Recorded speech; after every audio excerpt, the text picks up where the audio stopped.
Coach, a couple of times in the last few weeks, you've talked about this being a humble, undefeated team. What do you mean by that, and why is that important?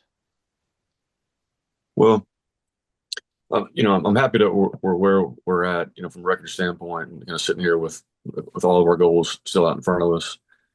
You talk about winning, not just about winning games. Just are you winning playing, to your standard, to your internal um, expectations, and I told the guys last week like that. I think we're a slightly above middle of pack American team right now, and that's just my honest assessment of kind of where we're at. And so I think our players understand that too. We're not as far along as I hope we would be, and you can only say we got a bunch of new starters for so long. We're going on game 7 now, and that's not an excuse for us anymore. And I think there's things we need to do at a higher level than the way we're doing right now. From an execution standpoint, from a discipline standpoint, um, and we got to cut out the repetitive mistakes that we're making. And we can't go into game 6 and screw things up that were day one installs.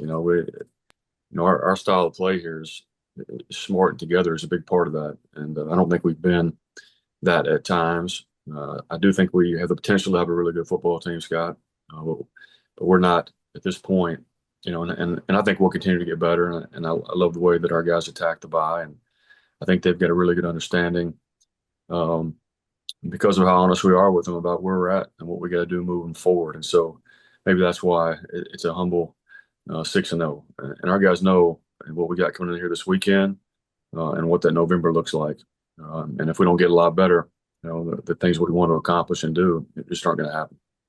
What makes Coach Kitley's offense so innovative and fast paced that he brought from Lubbock to Boca Raton? Yeah, well, obviously it's a mix of some things, and you're going to get tempo. You're going to go fast, which is always hard on the defense. To get lined up. You get tired, right? You get your eyes in the wrong place. You get out of a gap. They run the ball effectively and they throw it really well. I think the quarterback's a really good player. Has good skill around him. They're big, long, physical up front. The quarterback's really smart. I think they put a lot on him. You're gonna get RPOs, pre-snap, post-snap. You're gonna get a lot of stuff. You get a lot of formations, a lot of shifts, a lot of concepts. That are tough to defend. So they do a good job of spreading you out, and attacking you vertically and attacking you horizontally, and the things they do in the run game are good. I know going into the bye week, you talked about wanting to work on messaging. How did that go into the bye week now coming out of it as you get ready for FAU? Good. I want to make sure everybody knows exactly where we're at, and what we got to do better moving forward. And to my point earlier, I think our team is very self-aware on who they are. So it was good. Like I said, I think we attacked the bye week, Scott, like I hoped we would. We didn't go crazy, but we got some good work in. We got them rested up a little bit, took a lot of the banging off of them, and I think it's important for our players to get away from us for a little bit too. As much as I know they love us and we love them, it's probably good to get a little separation, during that bye week and get rested, get reset, get rejuvenated, and they're excited about what's in front of us. I do know that. Thanks a lot, Coach. Good luck Saturday. Thanks, Scott. I've missed you the last 2 days, Coach. Wags. No, yeah. Hey, Coach. Yeah, so it's according to advanced analytics, Florida Atlantic has the fastest tempo of any team in FBS. I mean, you've seen these teams that go quick before, but what are they doing that makes them even, to be ranked number one in that category? Yeah, they get lined up and they call it quick and they go quick. I think the quarterback operates it really, really well. They're similar. Obviously, I don't know if you guys saw South Florida and then played it this weekend. Man, it's a fast-paced game. FAU ran almost 100 plays in that game. The fact that South Florida wasn't on the field a lot either kind of helped with that. But they do a good job. They operate really, really well. Get lined up quick and snap the ball quick. And like I said, you got to be ready to play, right? And you got to get the call in quick. You got to communicate really well, and got to get your cleats in the ground and gap integrity and having your eyes in the right place and being on the same page is critical. We talked last week about the fact that you need to start getting calls in faster, and now you're in a sense of urgency with this. Is there anything you can do to maybe help your guys with that? Is there anything like where you just maybe have predetermined calls, or can you not really do that? Yeah. Obviously, we carry one word calls, Wag, that, if you just were to call it out, maybe 5 or 6 words, you're building these one word calls. And we talked a little bit about it last week when I was calling the plays. I wanted to wait as long as I could to see the formation start to take place, some of those type things. And against a team like this, you really can't do that. There's times when you can, when you get them off track, or when there's a substitution or something like that. But for the most part, you got to get your call in, you got to live with it, and have some adjustments built off of it. If you see something that doesn't fit your call, but yeah, we got to go, and you got to practice that way, obviously, and give them a great look in practice. And our scout team's done a great job of that, historically, this past week, and also, when we play teams that go fast. The idea is to be waiting on them, right? Waiting on them and not moving around the ball snap. So I'm guessing that in order to be the fastest team in college football, they must not substitute at all. I mean, they must be very rare. Yeah, that's what makes it more impressive, because you're going to get different personnel groupings. They're going to be in all wide receivers. They can be in 10 personnel. They're going to be in 11 personnel. And when they do sub, it gives us an opportunity to sub as well. And listen, we're going to have to try to sub some when they don't sub too. You got to keep your corners fresh and your D linemen. So anytime we get the opportunity we have to sub, we're going to do that. Keep guys fresh. Okay, I'm sorry, just real quick. You said they do substitute quite often? Mm-hmm. Oh, okay. All right. Thank you. Decent amount, Wags. It's not every other play by any stretch. I'm just happy to see that Wags read the game notes. Wyatt Kopelman. Hey, Coach, were there any specific position groups or areas you felt this team benefited most from the extra time off this week? Yeah, we talked about some personnel changes and looking at some different things last week. And I think for sure, the secondary, we moved some guys around, and it was really good work for those guys. I was pleased how that looked. And obviously we'll continue to build on that starting today. Coming off the bye week, what were your top priorities in terms of scheme refinement during the off week? Yeah, well, I think communication is huge, obviously, and then it comes down to just 11 guys doing their job and not worrying about anything else. But in order to do that, you got to be on the same page, or it doesn't matter. If we're going to be wrong, let's all be wrong together. Not 10 guys to be right and one guy be wrong, or 9 and 2 or something like that. So communication, some things came up in the last game that we really had to address, and we attacked that. I feel like we're in a better place now than we were, for sure. This team has had 2 bye weeks over the last month, I believe. What has it meant to have Landon and Blake as the captains and their leadership to this program during that time? Yeah, it's great. And those are 2 guys that really benefit from those bye weeks. Obviously, Landon playing in the trenches, plays a lot of snaps for us, and he's a tough dude. And you get AC sprains, you get finger dislocations, you get tendonitis in your knees, and all those things. So these bye weeks are phenomenal for those guys. And even during the course of the bye week, you limit their reps because you know who those guys are. So it's important, that we're smart about how we practice those guys, that we get them to the gate, that we get them through the season, and both those guys benefited a lot from the bye weeks. But the leadership's phenomenal. Even those guys aren't out there taking reps, they're coaching guys. They're completely absorbed in what we're doing, obviously. Thank you, Coach. Thanks, Wyatt. And just a reminder for those who are new here, we do 3 questions each. First time through, if you could introduce yourself as well, if you're not on here normally. But we'll go to Tim Nolan. Coach, you mentioned earlier watching that USF FAU game. When you have a bye week and your future opponent coming up is playing a game that day, how much do you try and watch the game in real time or just wait for the film? Yeah, I like to do both. You watch it in real time, you get a little different feel for the game when you talk about tempo and just how they operate and all those kind of things. Don't always get to watch the TV copy of a game. We always have it in our system, but I typically go through and watch a game and then cut-ups, different things. So, yeah, I always try to do that.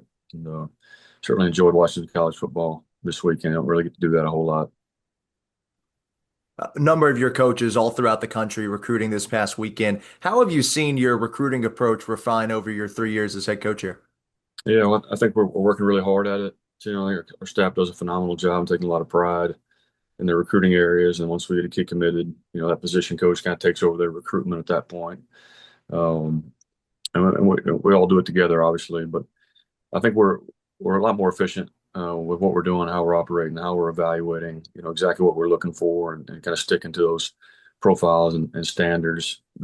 Just not just the physical profile, but the intangibles and all those things. I think we're a lot more intentional about certain things. I think we're working really, really hard at it. I think we've been a lot more efficient. Thanks, Brian. Mm-hmm. Thomas Christopher. Hey, Coach Thomas Christopher of the League Winners. I know it might seem a little ironic, I guess, to want a air raid offense like FAU to pass the ball, but considering their difficulties to run the ball thus far, do you kind of want them to throw the ball to potentially limit the length of their drives and giving you guys more time of possession? Yeah, not necessarily. Careful what you wish for in an offense like this, right? I think the formula, playing great defense against a team like this is you have to stop the run, and then when you do that, you have to limit the explosive plays. If you look at the game on Saturday with South Florida, despite the number of plays they ran, they only scored 13 points. South Florida was able to stop the run, but also limit the explosive plays, and that's what you have to do.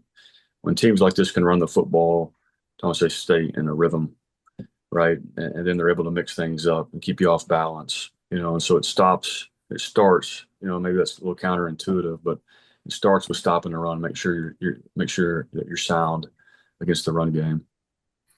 And so kind of building off on, you mentioned the USF game, Easton Messer did have a return that was called back on a penalty. Can you just talk about the importance of being on your, I guess, P's and Q's on special teams? Because although it's an underrated portion of the ball for fans, it's very important in the grand scheme of football. No question. It's certainly not underrated for us. And I think that's an area that they're really good in. You look at the stats, in league and nationally. And he's a really, really good returner. He's dangerous. He's got a good kickoff return guy as well, and they've blocked a couple of punts this year. So they're dangerous on special teams, and we're gonna have to do a great job this week. Not only punting the ball and directional punting that thing and kicking it off in the right place, but our coverage integrity has got to be on point. It's gonna be a great challenge for us this week because they're certainly good in that phase of the game. And my final question for you, Coach. I know obviously as a program, individual awards don't really mean too much, but we're about that halfway point in the season, and Blake has played, exceptionally well. Do you think he should be getting more Heisman love, and that being in the G6 should be getting more love in general among these end of year awards?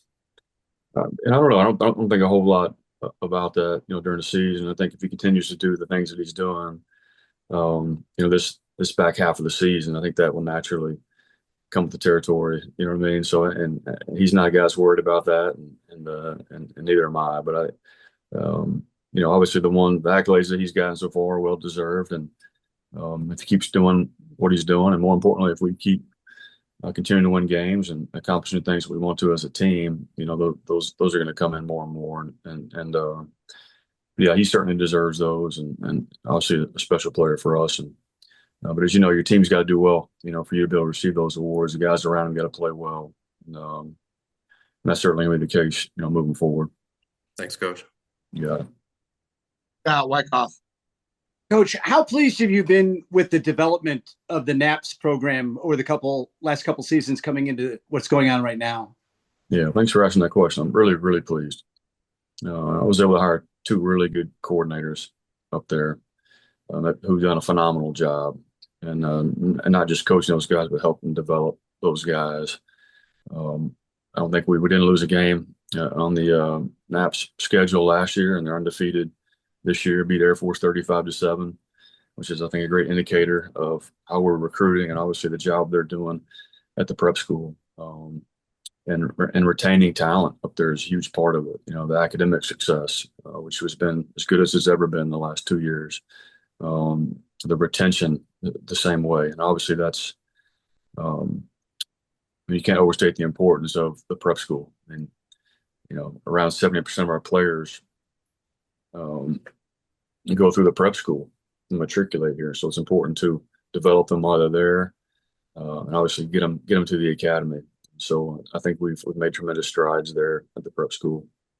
And do you notice the differences right when you get boots on the ground when they're off their plebe summer out the last couple of years, seeing a difference in what's coming out of NAPS? Absolutely. Yeah. I think you see a difference in the way we're recruiting from a size standpoint and talent standpoint, but also it's hard to come out of plebe summer, as you know, like often it's 4 weeks and they don't look quite the same coming out of plebe summer. And then you get thrown right into fall camp and we try to slow things down for them a little bit, but we're also trying to get ready to play a game. And, it's like jumping into a math class kind of halfway through for those guys. So it's hard to pick it all up, hard to play here as a freshman. But what you do notice is those guys have been much more prepared mentally as far as understand the language that we speak, how we do things. They're running our offense, they're running our defense. They're doing the same kind of drills we're doing, and those guys are doing a great job of coming up here and spending time with our staff. They know exactly the language that we speak. They know exactly what we're looking for. They know exactly what we want from an effort, attitude, toughness standpoint, and so that stuff gets built into those guys before they ever get here. So I've been really, really pleased with that. And finally, with the development you've seen with Nathan through the senior season, what does it mean, the importance to have him almost as a self-coach? Coach Brown is his position coach, but that kind of uniqueness of Nathan having to do a lot of his coaching and focus on what he needs to do to improve. He's done a great job. I mean, he's very conscientious young man, works really, really hard. Those guys take a lot of pride in the way that they work. They want to add value to this team any way they possibly can, but been really pleased with him and his progress and his work ethic, his attention to detail. Thanks, Coach. You got it. Wags.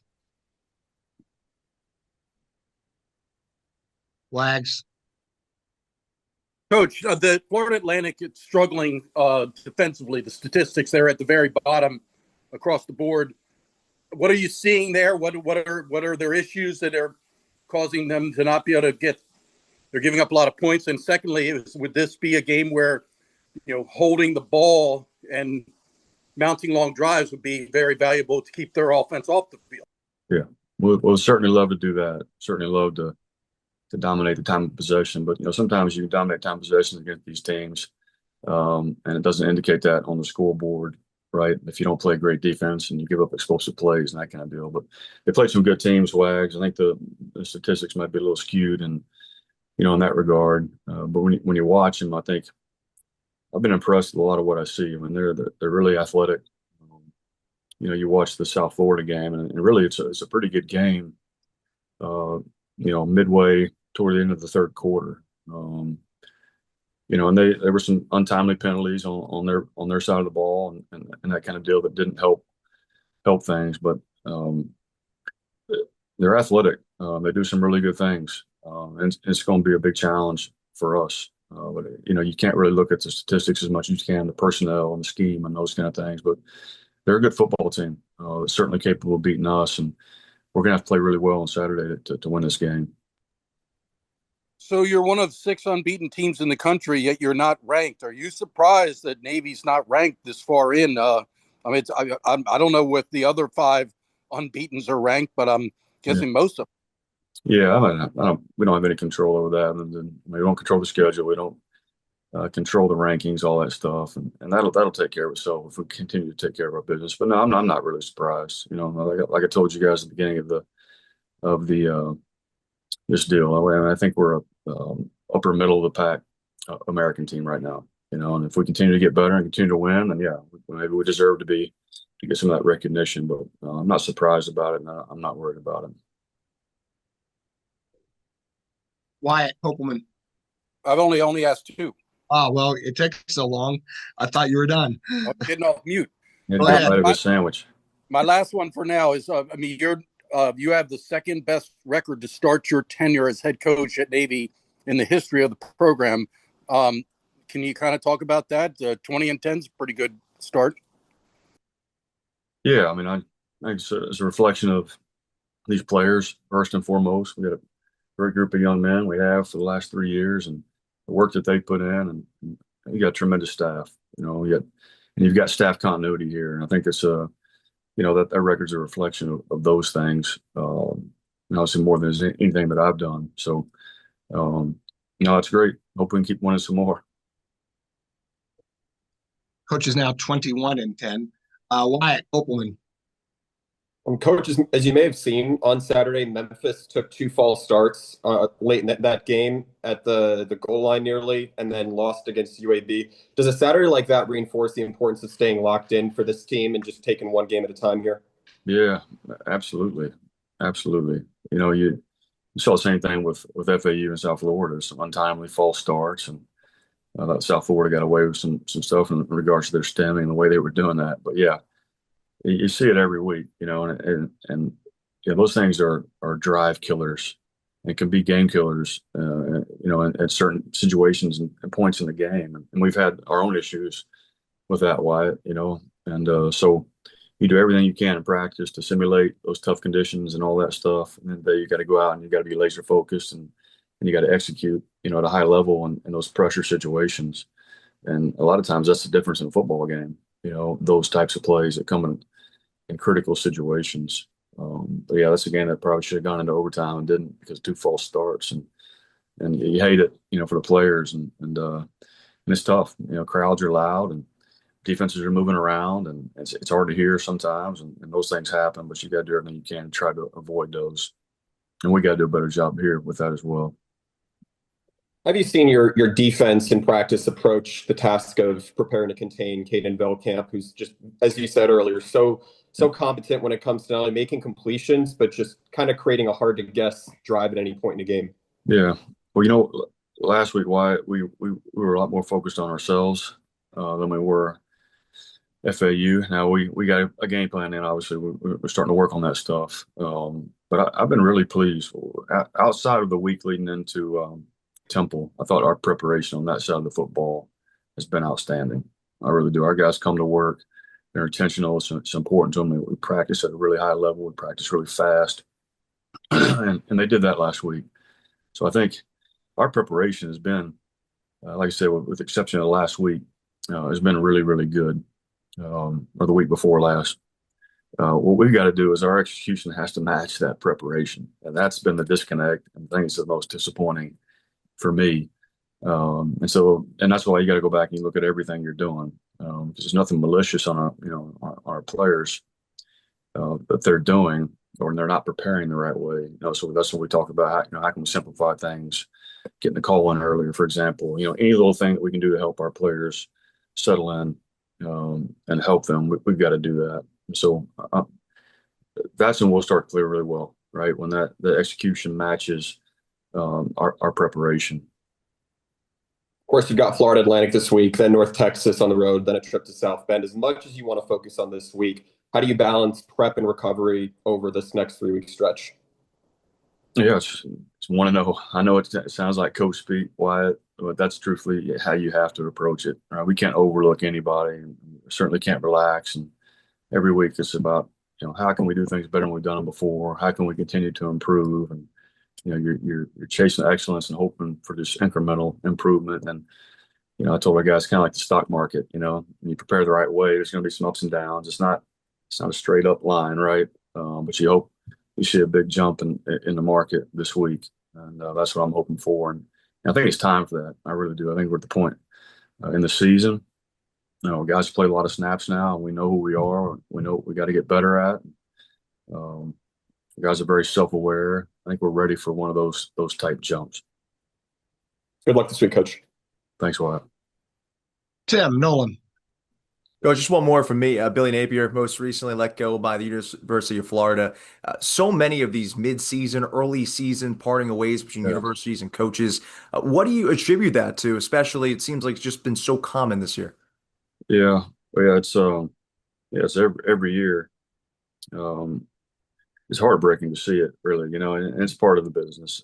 And I get that. And I think because of the changes in college football, the transfer portal and NIL and, all those things, sometimes those decisions, they're better off getting made a little bit earlier to create some clarification so schools can start to find their next head coach and figure out what they're going to do. And then once the season's over, those decisions have really already been made. And those coaches can go in there, hit the ground running and start recruiting and all those things and figuring out their roster. And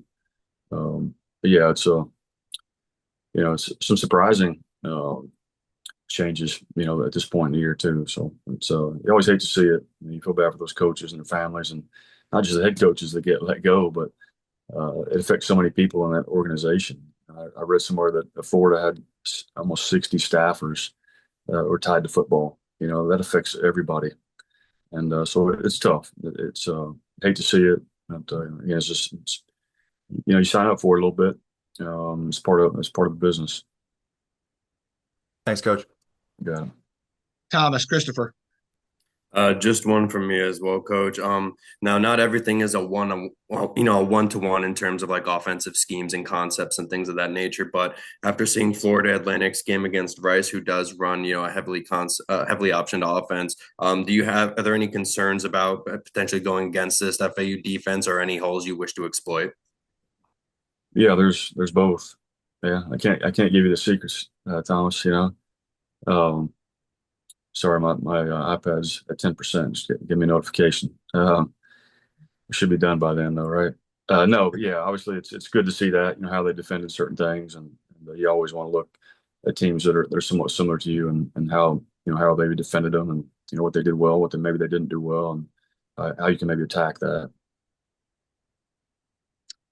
Got a few minutes left, or until Coach's iPad collapses. Anyone have any other questions? Wags, I know you do. Well, back on that topic of Blake being a Heisman candidate, I mean, it doesn't seem like Service Academy athletes are really given true credence for that award, or maybe it's just not even any whatever you want to call them, autonomy for programs. You think that just the voters or the nation as a whole just does not think anybody who doesn't play at the highest level deserves this award? Yeah, I don't know. I think that's probably part of it. It's kind of always been that way, Wags. There's been some one-offs, obviously, but if there's anybody in that group of five or group of six, whatever you call it nowadays, that deserves that kind of recognition, it would be Blake. But obviously, it's you can't win that award without having a really, really good football team as well, and going really far. I think there's some exceptions to that, but for the most part, it's teams that do really well, and so I think that's part of that's a team success award as well. But like I said earlier, if we continue to take care of business, and we're able to do some of the things that I hope and think we can do, then maybe that he gets more into that discussion, which would be outstanding. I think he's well deserving of that. Keenan did finish 5th too, as a reminder. Anyone have any other questions? And so did Army's QB last year. Army's QB finished 6th. Yep. Bailey finished 6th. Yep. Anyone else? All right. Thanks, everyone. Thanks, Coach. Thank you, guys. Have a good one. Coach.